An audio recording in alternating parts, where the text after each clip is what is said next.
Welcome back to Doing Football. Tyler McKillop, Jared Hall, continuing to navigate the offseason fantasy football. Today, a very special episode. We're doing a mock draft, a redraft, 10-round mock draft for you. Our first one ever on the channel. Also want to throw it back to the episode from last week, some of the best views we've had so far. Make sure to like, subscribe, and continue to check out the videos. Really appreciate the support. So Jared, let's get into some of the details of the draft and then maybe our slots and where we're picking that people can see so far. Yeah, we're doing a 10-round mock on Sleeper here. I've got the 4th spot. Tmack's got the 9. We're just doing regular one quarterback redraft league. The 10 other spots will be taken up by CPUs. We just make our picks, the two of us, and we go through the whole 10 rounds.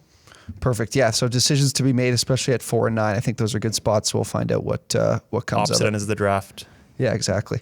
So let's get things going. All right, we'll start the draft here. So Jared, what are you thinking right here in these first 3 or 4 picks? Is there somebody you're hoping falls to you? I don't think you expect it to be McCaffrey, but like someone Henry and Barkley are there, and Kamara. That's probably the group you're looking through. Yeah, I think I'm definitely going running. Why is it? There we go. Okay.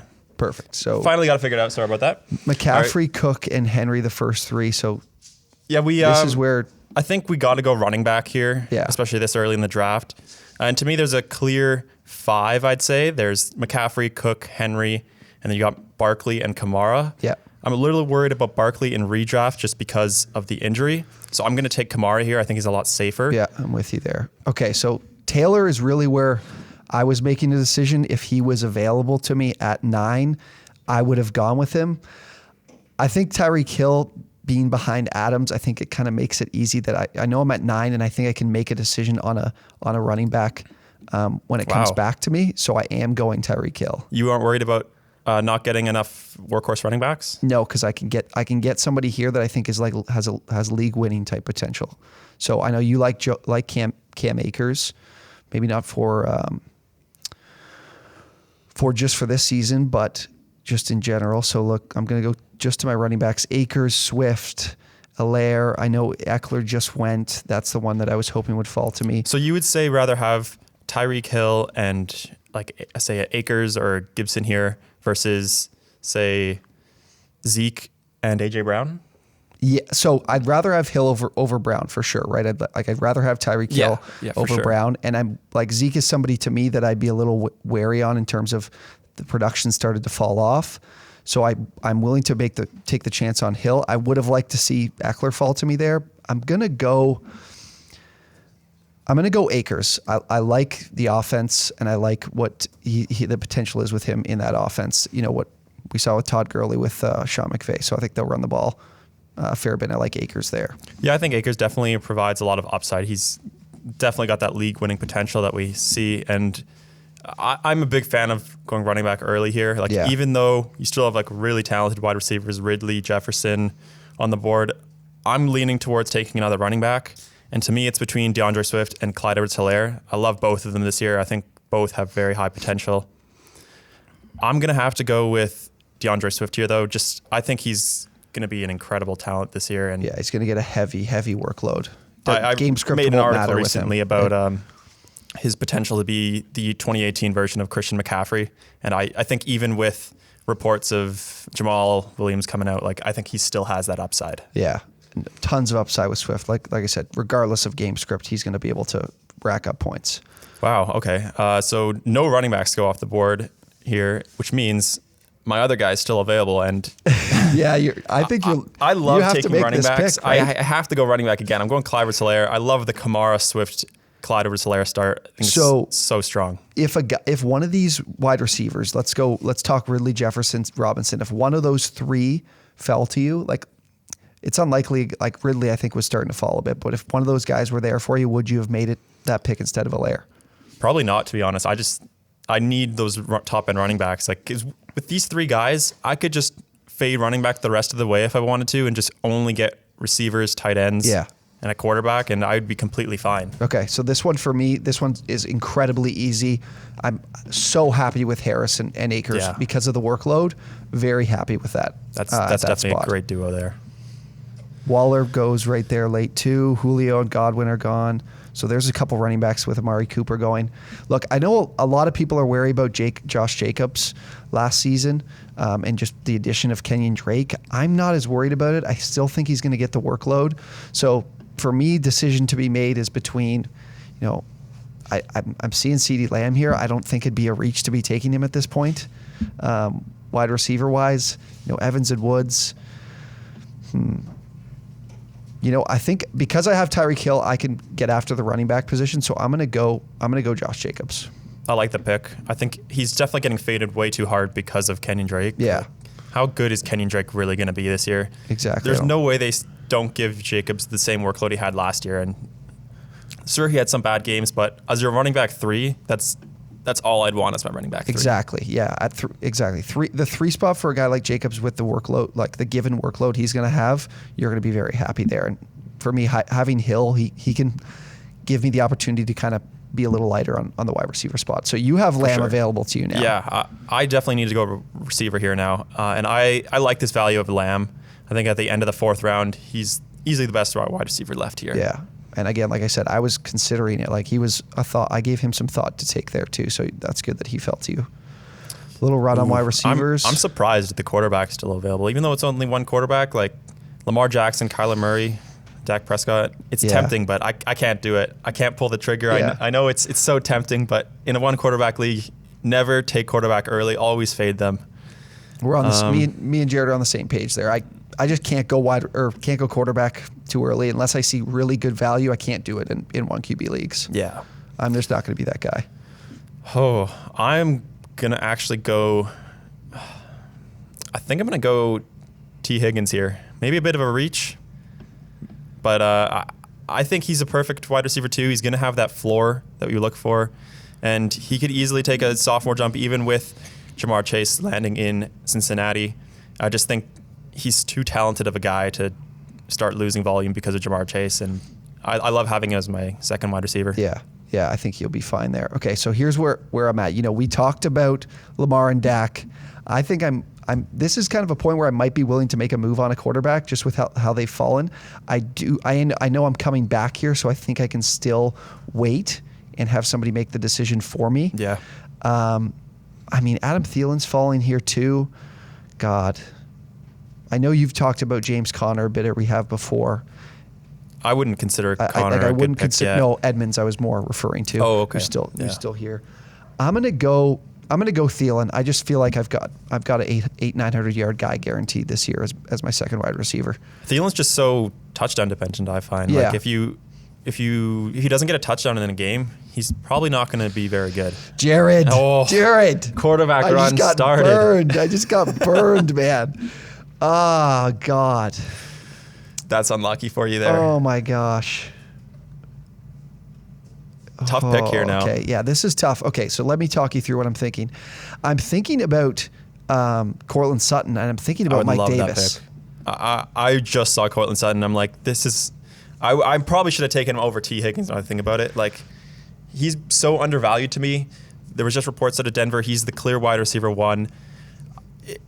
Even if like say Aaron Rodgers or Deshaun Watson go there, like his value is going to skyrocket. So I'm making the picks. I'm running out of time here. I'm going to take Courtland Sutton. We did post on our Twitter an article of the wide receiver twos on really good teams over wide receiver 1s on teams that are some of the lower scoring offenses, and you'd historically rather have the wide receiver 1s over the 2s, even if they're on that high scoring offense. And Sutton, we've heard it in camp so far at OTAs that he is going to be the wide receiver 1, and it looks like it's going to be Teddy Bridgewater. And Teddy was able to support a few relevant fantasy wide receivers last season in Carolina. So I'm good with Sutton there. I like that pick.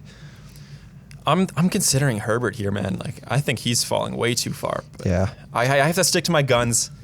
Late quarterback only here. You're coming back. You're coming back to yourself here too. So maybe you sit on it and we'll see what happens. I'm liking Chase Claypool here, especially as a wide receiver 3. I think he has the potential to completely take over that wide receiver 1 role in Pittsburgh. Juju, I don't think is that good, and Deontay Johnson, he's probably going to get his fair share, but he's just too unreliable with those drops. Yeah, I'm personally out on Pittsburgh wide receivers. I'm not going to mess with them this season. None of them at all? No. Chase Claypool to me, it's a crowded group of guys that people want to talk about. Maybe they're the breakout is the one, and then I'm just, I don't want. Chase Claypool may be very upset after how he behaved after losing to the Browns last season. As Canadians, I don't think I want him to be a Canadian anymore after what he said. Okay, what do you thinking I here? might take an off-brand pick here and go Kyle Pitts. I don't really like him, but in the 7th round, at least I don't really like him in redraft. That is what I meant to say. In the 7th round, though, that's too good of a value. Absolutely. He's one of the only.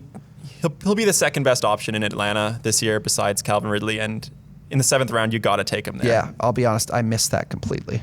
I should have had him there. I'm kicking myself for that. Okay, so I've got my 3 wide receivers, 3 wide receivers, and 3 running backs.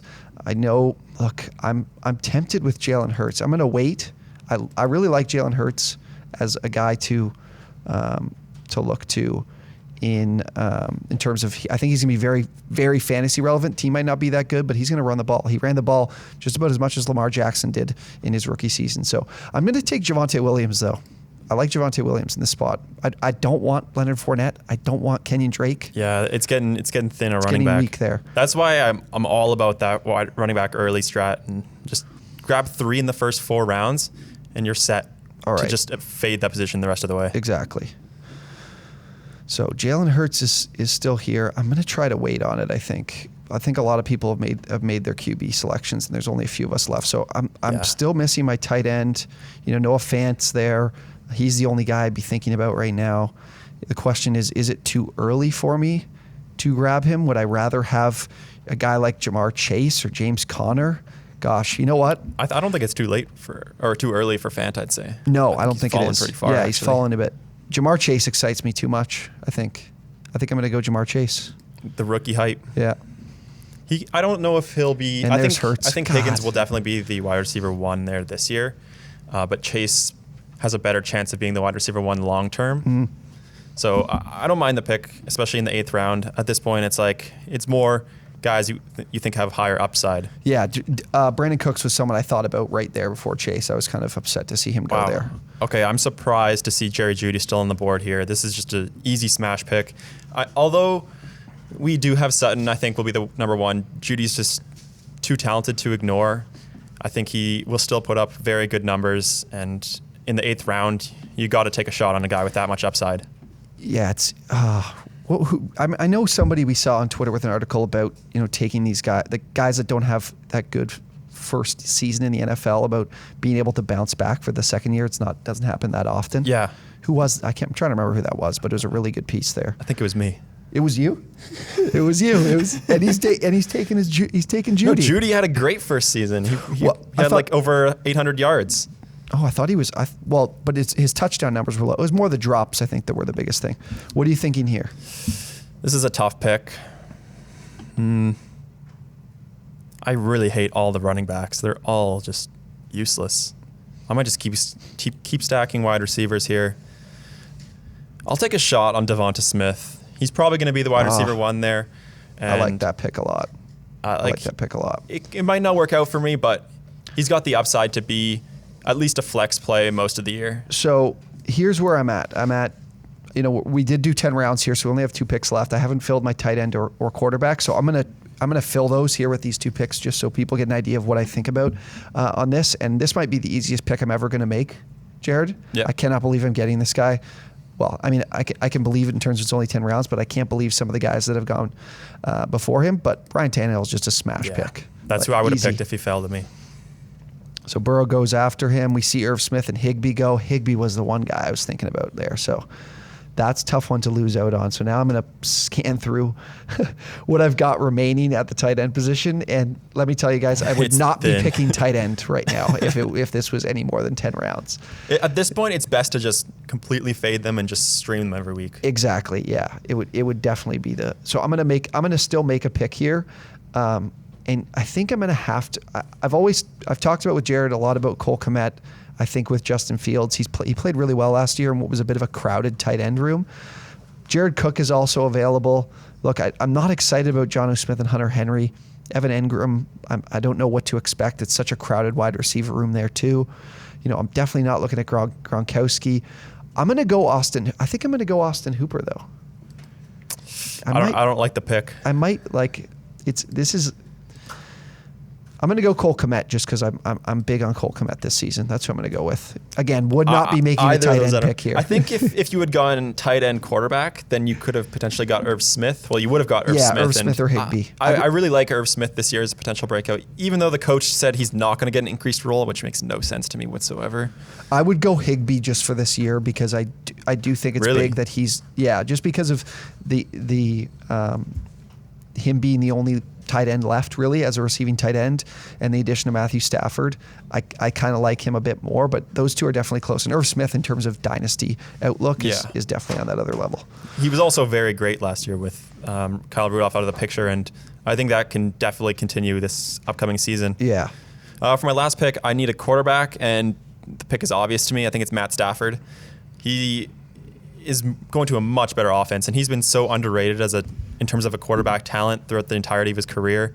And now that he's actually got a really good coach, great weapons around him, I think he's got very high potential and honestly a sneaky MVP pick. Yeah.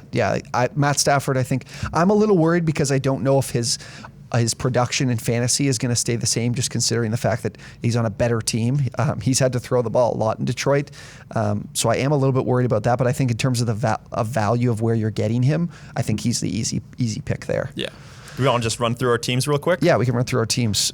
So you can get I'll go us started. First. Yeah. I got Matt Stafford, quarterback, and then at running back I have Kamara, Swift, Clyde. I only have 3 running backs, but I think they're all very talented running backs, so I probably don't need more than that besides maybe guys I'd pick up on the waiver wire. Running wide receiver, CeeDee Lamb, T. Higgins, Chase Claypool, Jerry Jeudy, Devonta Smith. Very deep group there. I like that. And then at tight end, I have Kyle Pitts. So very young team. I think it would be a contender this year. Yeah, I think that I think you picked some good value plays. What was the tight end again? You had Pitts, right? And I think value there was great. I completely missed on that. I think if we were doing this, if I was at home settled in and going through each pick, I probably would have picked that, made that pick as well. But I have Ryan Tannehill at quarterback. Very happy about that. And I think considering that I was in the 9 spot, I'm very happy that my running backs are Cam Akers and Najee Harris, considering that I went with Tyreek Hill with my first. Especially with the Tyreek in the first. Exactly. Adam Thielen as my wide receiver 2. Again, I wouldn't have made this pick of Cole Kmet at that 10th round spot at all, but he is my tight end, and then Josh Jacobs and Courtland Sutton in the flex, and Javonte and Jamar Chase, couple rookies there on my bench. Guys, let us know. Hit us up in the comments. Let me know what you'd be doing in that 9 spot. I took Tyreek Hill there. What would you guys be thinking in that 9 spot? Because I think that's a really interesting one in terms of if you play your cards right, you might be able to still get those 2 workhorse running backs there in the 2nd and the 3rd. Let us know who has a better team as well. Yeah, definitely let us know who has a better team.